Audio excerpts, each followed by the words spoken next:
Hello, welcome to Spotlight, a balm of artistic calm. Spotlight, brought to you by the Isle of Man Arts Council. This evening, we hear about an exciting new position being hosted by the Manx Wildlife Trust. A reminder to get your guild entries in on time, the deadline fast approaching. The Young Singer of Mann taking place at the Erin Arts Centre this coming weekend. And watch out for a poetry trail, poems coming to a well-known window near you soon. How do we fit it all in? Remember, do get in touch with any creative, artistic endeavours you might be involved in, planning, hoping to create, or would really like to. Shout it out. Put in the spotlight. Poetic, theatrical, musical, literary, and all the rest. Loads I forget, I'm sure. Just email me, though, spotlight@manxradio.com or howardkane@manxradio.com, Kane with an E, and we will feature whatever your artistic endeavour is, if we can at all. We usually do. No time to lose. Hopefully you're all familiar with the wonderful Biosphere Artist in Residence position hosted by the Manx Wildlife Trust. Some wonderful work done by Claire Payne and then Ali Hodgson, and then current AIR sound artist Amy Howes, promising some fascinating sound work this coming year. But just recently, a new sort of partner position of Biosphere Photographer in Residence has been created. They're just looking out for one now. To find out more, I spoke to CEO of the Manx Wildlife Trust, Lee Morris, and the Communications Officer, Marnie. It's come on the back delightfully of the success of the Artist in Residence, which we're now into our third UNESCO Biosphere Artist in Residence, sponsored by Isle of Man Arts Council, embedded within Manx Wildlife Trust, but very much doing a Biosphere role. And Visit Isle of Man are now funding a photographer in residence, again embedded within Manx Wildlife Trust, but delivering for as a UNESCO Biosphere photographer. How's this role actually going to work? Well, it's going to be a part-time role. It's not a full-time role in any way. So it's light hours. There's a stipend for the person. So there's a stipend of 6k, and then there's another 8k for equipment or events organisation materials. What we're really hoping we find is a competent, passionate photographer who shares a passion for photography and nature and the wonderful landscapes and habitats of the Isle of Man, that A, wants to take a few images that will then get used by Manx Wildlife Trust, Visit Isle of Man and others in the island, frankly. We'd love these to be island resources, but also wants to share some of their love for photography, you know, and we don't expect them to be a trained teacher, but certainly running engagement events, 1 or 2 a year alongside our comms team or our engagement officer, education officer, so that we can inspire a few more people to go out with a camera or use a smartphone. And you're right, it crosses several bridges, doesn't it? That's the great thing, I think, with looking at the release on this. And that, as you say, you've got Visit Isle of Man, you've got sort of the Isle of Man, the Biosphere, the Wildlife Trust, all sort of coming into one role, as it were. Yeah, and I think from the Artist in Residence, which was an idea I bluntly pinched from a past life where we had an Artist in Residence across. But I think one thing I'm personally keen on, and I know Graham, our engagement manager, and his team, and actually the whole of the Wildlife Trust, is that we can't fix conservation. The conservationists can't fix conservation. We need to inspire and motivate and really, you know, get those people, all of the population. And a great way to do that is through art and through photography and through visuals, because you need to make a connection with people. And so the fact that we can actually get an artist in residence who's connecting people in different ways, and a photographer to create those images that we can then use through our comms channels, etc., to get those messages and stories and connections and triggers, you don't know what impact that would have. So it's absolutely not just about us working in our bubble and doing conservation work. It's about how can we inspire and enable and really motivate people across the island to see and connect with nature. And talking about working with comms for the MWT, that must come into your role then, Marnie. So this is a role, I suppose, going forward that you will be working fairly closely with he or she, whoever they may be. Yeah, and I also hope that the content and photography they take going forward we can use across our different social media platforms and website and really promote Manx wildlife and nature across the Isle of Man. And I guess you're right, particularly with social media, having really eye-catching photographs can make a massive difference. It can. I think that's key. Content and photography is key for socials, and it's really making sure that you've got the visual element, and that's what really gets people engaged. You a keen photographer yourself? I have a little bit of interest in photography. Yeah, I do like going out and taking a few nature photography and pictures. And then just within your role, because you're fairly new in the comms role yourself, aren't you? Yeah, I've been here about 4 weeks now, I think, so still getting my feet under the table. Still smiling? Still smiling, yeah. Well, it's a happy place to work. And just give us a little bit of a sort of a précis, if you will, of the role itself. I suppose it's slightly what it says on the tin, but what actually, on a sort of day-to-day level, what do you actually do as the comms officer here? So far I've been looking at all the social strategy, website design, taking on board things like website and any comms to do with Manx Wildlife, things like that. And I think adding the photographer, as Lee was saying, it's sort of, we've got the best of both worlds now, because the artist in residence has been fantastically successful over the last few years. Yeah, she's been amazing. I mean, I've met her a few times since I've started, and really going forward, that's going to be another big one for us as well. The Visit Isle of Man connection is also crucial with this one, Lee. Yeah, so I'm proud to sit on the Visit Isle of Man board, and I think that's... People have said to me, why is the CEO of the Manx Wildlife Trust on the Visit Isle of Man board? But I think for me and for our board, it's about, again, connecting with people. So the fact that Visit Isle of Man are funding this photographer in residence is brilliant, because the content that we're going to create is going to be used on and off island to promote and really connect with people about the Isle of Man. And that's not just to attract people to come and visit as tourists. I think that's to really showcase the fact that we are this wonderful UNESCO whole nation biosphere, and that again comes to the fact that this is a UNESCO Biosphere Photographer in residence, funded by Visit Isle of Man, hosted by Manx Wildlife Trust. But we'd love to hear from other people, other charities. We want to work in a collegiate way. We would hope that this photographer would be engaging, and the resources that they're going to make will be shared by bluntly anyone that wants to use them to promote the island in a positive way. So just quickly, nitty-gritty, closing dates and who can apply. Again, you don't need, presumably, to be a professional photographer, but presumably you do need to obviously have some knowledge of photography and be a keen photographer. Yes, you need to have some you don't need to be a professional photographer in any stretch. And whether you're particularly good at macro stuff, or you like doing landscapes, or you've got a very Gucci iPhone 16 that can do it all for you, what we want to do is hear from people who've got a passion for taking images of the wonderful Isle of Man and the nature and the landscapes and getting them shared with other people, and working with people to use those to, as I say, inspire, enable, empower people to actually go out and do something around nature. I'm looking forward to seeing what comes out of that. Some wonderful wildlife photographers on the Isle of Man, so hopefully there should be some beautiful images coming out of the project. Watch this space, and of course keep tabs via the Manx Wildlife Trust website as well. Spotlight, brought to you by the Isle of Man Arts Council. Now, I know we're not out of January yet. However, time is marching on, as is its habit, and the deadline for entries into the iconic staple of the island's performance year, the Manx Music, Speech and Dance Festival, or Guild as it's universally known, is fast approaching. As chair of the Guild, Anne Clark told me, I could have sworn that she was retiring last year. Oh yes, the entries for the Guild close on Saturday the 1st of February.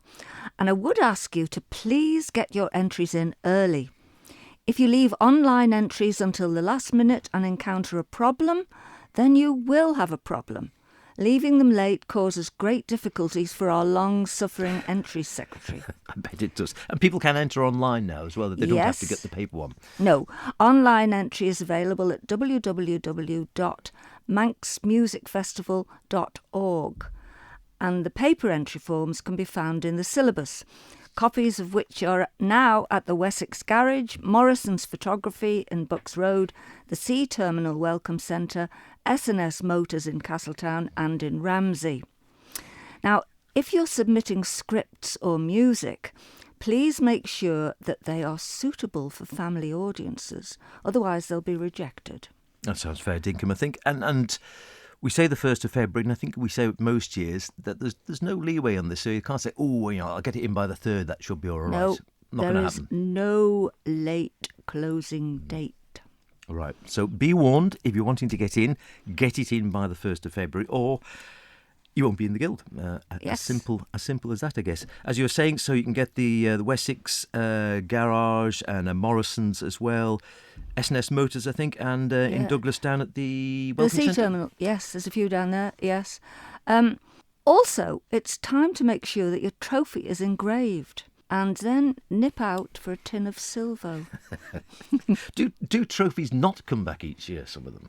Do they just go out and sort of, people win them previous year and then they either forget or lose them, or do they just sort of disappear, some of them? No, they don't disappear. They often come back late, but we do have a closing date for entries, which is the end of March.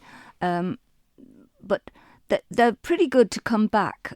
What they don't do is come back cleaned and polished. Yes. And it's very hard work. The committee are very good to clean them, so they all look nice to be represented. But it takes 5 minutes to clean a trophy, but it doesn't take 5 minutes when you've got 150 to do. No, exactly. And people should also, some of them, all of them, I'm not too sure, where you have your name engraved. Do people sort of do that after they've won it? Yes, you should get your trophy engraved, and don't leave that till the last minute, because the engravers get very busy at the very last I bet minute. there's always a mad rush where people are thinking, yes, oh Lord, I've got to hand it back. And then Yes, that's right. Yeah, so do it now. I could well believe that. How or can you give us a sort of steer at the moment of how entries have been going this year? Well, they are coming in, but they're coming in a bit slow. But there's always this last-minute dash, which... Cradle d'or. Yes, it's That's a what they say. failing, isn't it? People always leave it until the last Yeah, they minutes. do, but sometimes they do find problems with the online thing, which can be solved, but ringing the entry secretary at 9:45 in the evening on the last night Is a bit much. Yes.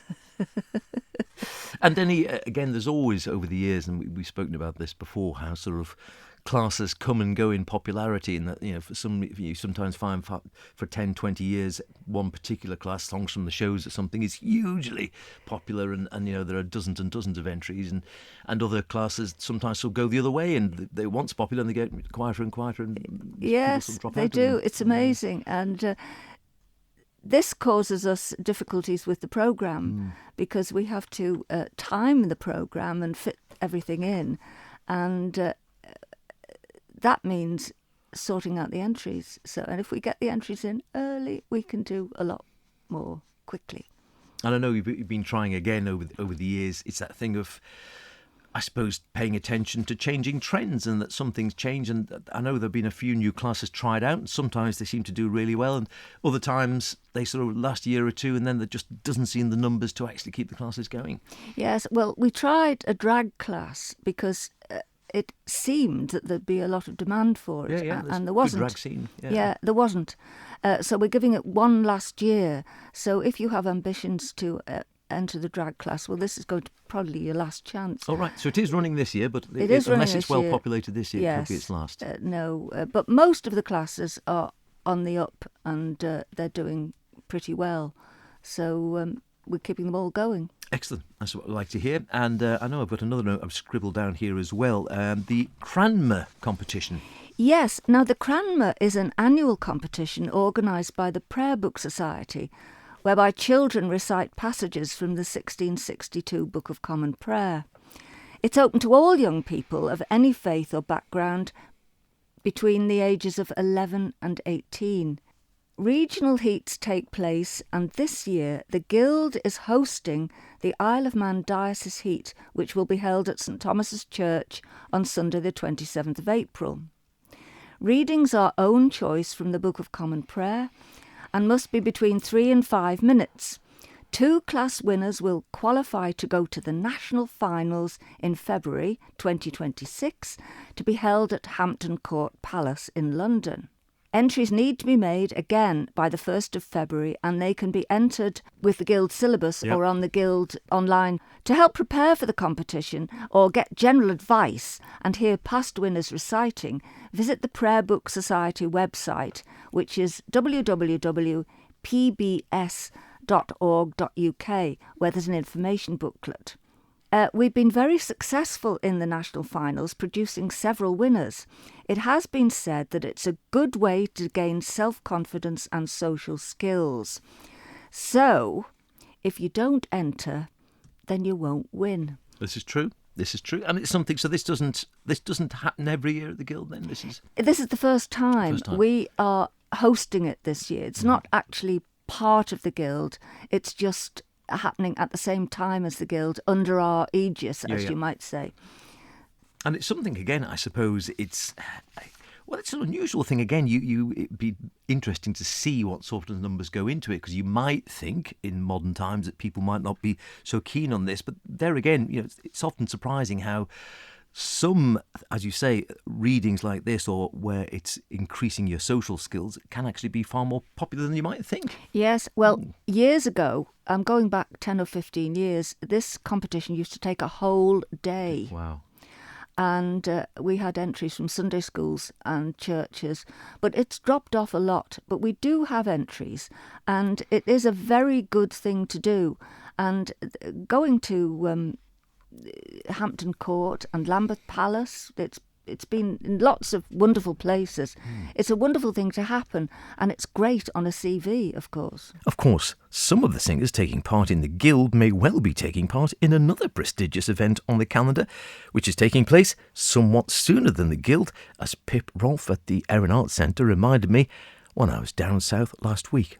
And no, I didn't go by train. We have another annual event, which I know a lot of people look forward to, and it's fairly prestigious for the Isle of Man, which is the Young Singer of Mann.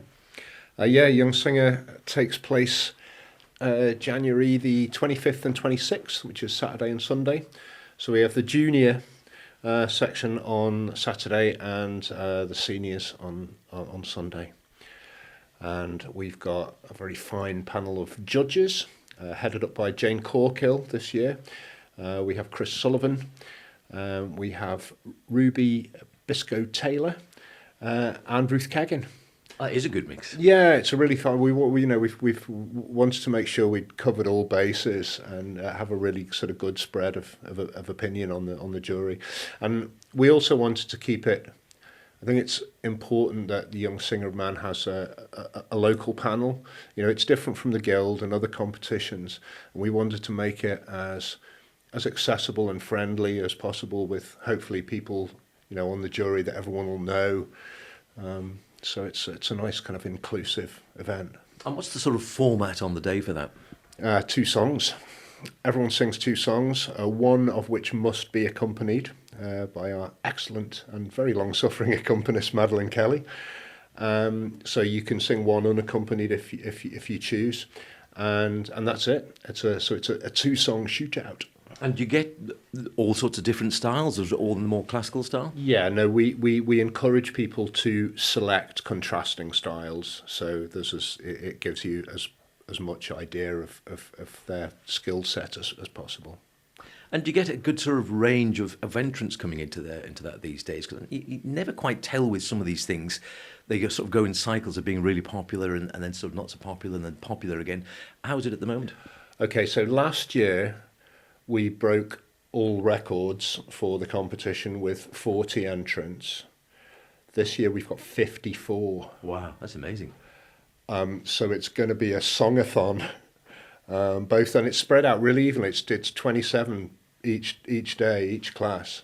So it's fantastic, and I'd like to thank all the singers who've entered, but also, the parents and the singing teachers for getting them up to the level that they feel that they want to enter. And it's good to hear that singing is so popular again, because as I say, it does definitely go in cycles, and it's clearly, by the sound of it, singing and getting out there, which is a brave thing to do, because you're exposed and singing. It's very different singing solo, to say, compared to singing in a choir, of course.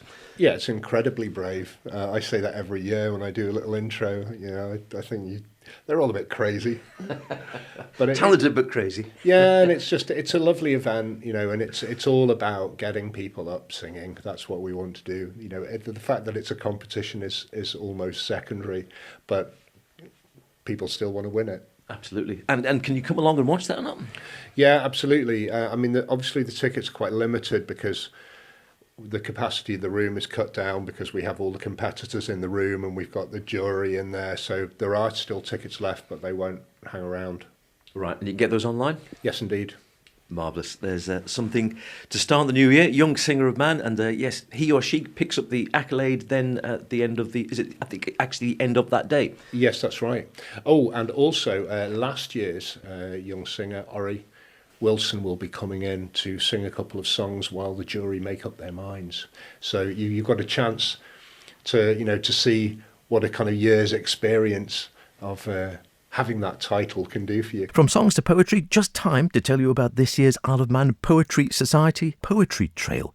Here's Chair Bethany DeLee-Runciman. Every year it's become a bit of a feature now that the trail opens for entries in September, closes in December, and then it's judged, and now the posters are being designed by Tony Garland, and it's going to be launched on a week on Saturday, the 1st of February at 8 o'clock in the evening at St George's Church in Douglas.